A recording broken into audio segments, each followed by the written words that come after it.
ভারতের গ্রাম পুলিশ বেতন পায় ১৯,৪০০ টাকা, পাকিস্তানের গ্রাম পুলিশ বেতন পায় ১৮,১০০ টাকা, শ্রীলঙ্কার গ্রাম পুলিশ বেতন পায় ২২,৭০০ টাকা, আর বাংলাদেশের গ্রাম পুলিশ বেতন পায় ৭,৫০০ টাকা।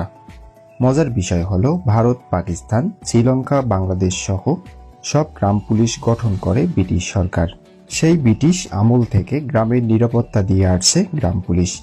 ইউনিয়ন পরিষদের যাবতীয় কাজ করতে হয় গ্রাম পুলিশকে।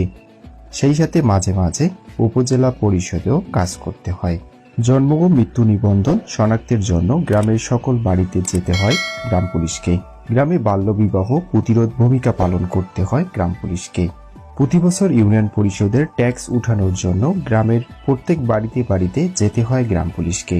পুলিশের সাথে নিয়মিত কাজ করতে হয় গ্রাম পুলিশকে। গ্রামে আসামি শনাক্ত করা, পুলিশকে সেই আসামির খোঁজ দেওয়া, পরিশেষে সেই আসামির গ্রেপ্তার করতে পুলিশকে সহায়তা করা, এই সবকিছুই করতে হয় গ্রাম পুলিশকে।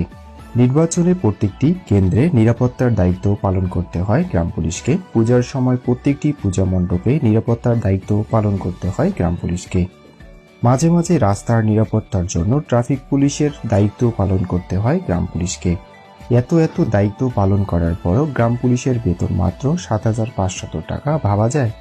সবাই বেশি বেশি করে শেয়ার করে দিন যাতে এই ভিডিওটি উচ্চ মহল পর্যন্ত পৌঁছে যেতে পারে এবং সবাই দেখতে পারে।